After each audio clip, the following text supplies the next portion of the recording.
The morning sun spilled into our bedroom, but the warmth didn't touch my heart.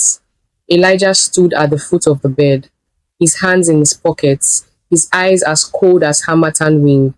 Chioma, he said, his voice firm, I can't do this anymore. You've given me 5 daughters, not even one son. I blinked, unsure I heard him right.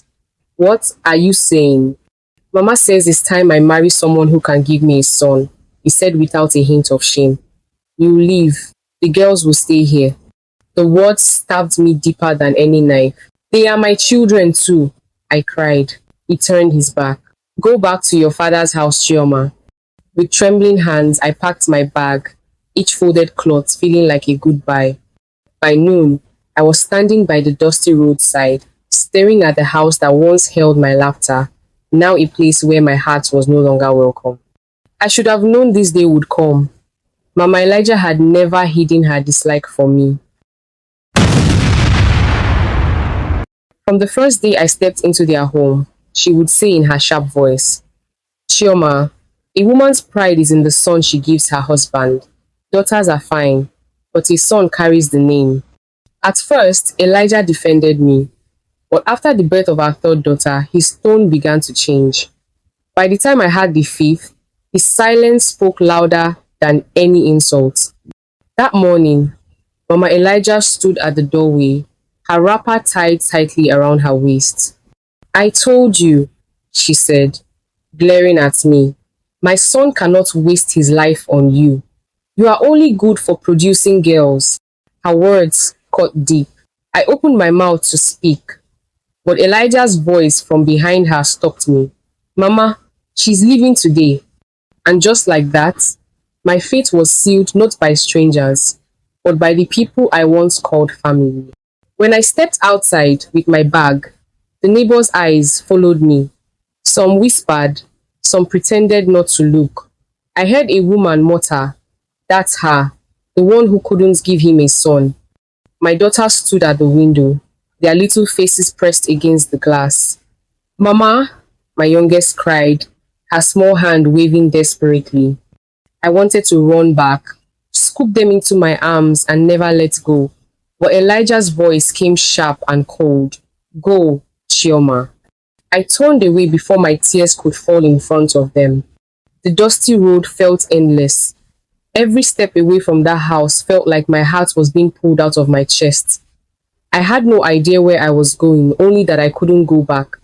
By evening, I reached my father's house. It had been years since I stayed there. The wooden gate creaked as I pushed it open. My father sat outside, his walking stick by his side. His eyes widened when he saw me. Chioma, what happened? I dropped my bag, and the dam inside me broke.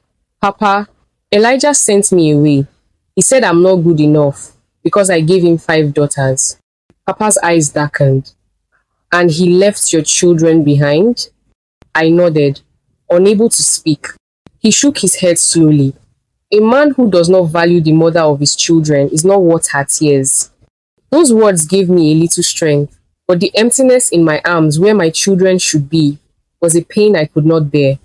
That night, I lay on the old bed in my childhood room. Every shadow on the wall felt like the faces of my daughters calling for me. I clutched my wrapper and cried until my pillow was soaked. How were they sleeping? Were they asking for me? Would Elijah's new wife treat them kindly or see them as burdens? I thought about going back, demanding to take them with me, but what power did I have? In our culture, children often stayed with the father after separation. Still, a fire burnt quietly inside me.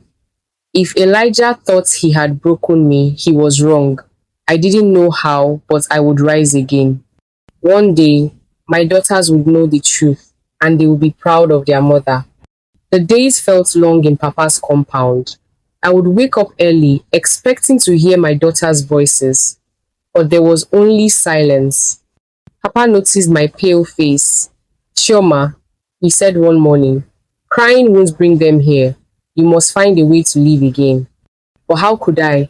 My hands longed to braid their hair, to pack their lunch for school, to hear them call me mama. Sometimes I would walk past their old school just to watch them from afar. I'd hide behind a fence, my heart breaking each time I saw them run into Elijah's car. They never saw me, but I always saw them. One afternoon, I went to the market to help Papa buy foodstuff. As I bargained for tomatoes, a man's voice said, Chioma? I turned and saw a tall man with warm eyes. Do I know you? I asked.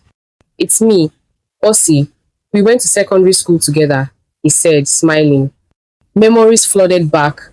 He was the quiet, brilliant boy everyone liked. Now, he looked older, stronger, and kinder. We talked for a while. I tried to hide my pain, but he noticed the sadness in my voice. Before leaving, he said softly, If you ever need a friend, I'm here. Days later, Osi came to Papa's house with a bag of groceries. I was passing by, thought you might need these, he said. At first, I felt shy, accepting his help, but his gentle presence made me relax. We sat under the mango tree, talking about old times. For the first time in weeks, I laughed a small laugh, but real. Papa watched from a distance, smiling to himself. I didn't notice then, but maybe he saw something I didn't. Just as life started to feel lighter, news came from the city. A neighbor whispered to Papa, Mama Elijah is telling everyone Chioma is a cheater, that she was caught on bed with another man. My blood boiled. She wasn't satisfied with throwing me out. Now she wanted to destroy my name. Papa told me, Ignore them. Truth will always outlive lies. But in my heart, I promised myself one day the truth would stand tall, and everyone who shamed me would regret it. One evening, Ossie stopped by again. Chioma, I know you've been through a lot, but there's something I want to ask, he began. I froze. What is it? I'm opening a small restaurant in town. I've seen how well you cook. Would you help me run it? My first instinct was to say no. I was scared of starting over. But then I remembered Papa's words. You must find a way to live again. I took a deep breath. Yes, Ossie, I'll do it. And just like that, a tiny seed of hope began to grow. The restaurant was small, but full of life. Every morning, I tied my wrapper, rolled up my sleeves, and poured my heart into cooking. Customers loved my food, pepper soup, jollof rice, and fresh fish stew. Osi handled the business side, I handled the kitchen. Soon, word spread. People started calling me Madam Chioma Pepper Soup. One evening, Osi smiled and said, Chioma, you've brought this place to life. I smiled back, and for the first time since leaving Elijah's house, I felt useful again. News traveled fast. A customer who knew Elijah came to eat at the restaurant. Between bites of rice, he said, Your ex, husband's new wife, she's been giving him trouble. No son yet. I felt no joy in hearing it, but part of me whispered, God is watching. That night, I prayed, not for revenge, but for strength to keep moving forward. One Saturday morning, I was arranging vegetables when I heard a familiar voice scream, Mama! I turned, and there they were, all 5 of my girls, running toward me. Elijah had traveled, and a kind neighbor had brought them to see me. I dropped everything and hugged them so tightly, I thought my heart would burst. We sat in the restaurant, eating and laughing. For a few hours, I felt whole again. But when it was time for them to leave, I fought back tears. One day, I promised myself, we will never be apart again. Weeks later, news came like Hamatan wind. Elijah's business was collapsing. His new wife had taken a huge sum of money and vanished. Mama Elijah was seen going from house to house, begging for help. I listened quietly as the market women gossiped, my face calm. Inside, I felt only one thing, God's justice moves without noise. One evening, Ossie and I were locking up the restaurant when he said, Chioma, I've seen your strength. You've turned pain into something beautiful. I respect you. I smiled, unsure where this was going. He continued, I know it's soon, but I would like to walk this life with you, not to replace your children's father, but to give you the love you deserve. My heart raced. I wasn't ready to answer, but I couldn't ignore the warmth his words left behind. It was a rainy evening when I saw him, Elijah, standing outside the restaurant, drenched, his clothes wrinkled. Chioma, please, can we talk? He said, his voice trembling. I wanted to ignore him, but old wounds pulled me back. We sat at a corner table. I was wrong, he began. My wife left me. I have nothing. Please, take me back. I stared at him, memories flooding in the night. He threw me out, the cries of my daughters. My hands trembled, but my voice was steady. Elijah, the door you closed on me will never open again. 2 days later, Mama Elijah came herself, wearing a faded wrapper. Chioma, forgive us. We need you. The children need stability. I looked at her, remembering how she once called me useless. Mama, I said softly, I have forgiven you in my heart, but going back is not an option. Her eyes filled with tears, but I knew they weren't from love, they were from loss. That night, I sat under the mango tree at Papa's house, thinking about Osi's words. He had been patient, never pushing. He saw me as more than the pain I had lived through. When he came by the next day, I looked into his eyes. Osi, I said, if we do this, it will be slow. My heart has scars. He smiled. I'll walk at your pace, Chioma. For the first time in years, I felt safe. Months later, after long talks and some legal help from Osi's friend, I gained custody of my daughters. The day they moved in with me was pure joy. Laughter in the kitchen, tiny feet running around, the smell of stew filling the air. Osi helped with homework. Papa told stories at night, and my home felt alive again. 1 year later, the restaurant had grown into 2 branches. Osi and I married in a quiet ceremony, with my daughters by my side. I heard Elijah was now working small jobs to survive. Some expected me to laugh. My victory was not in his downfall, it was in my rise. As I stood in the restaurant one evening, watching my daughters serve smiling customers, I whispered to myself, the woman they threw away became the woman they could never forget.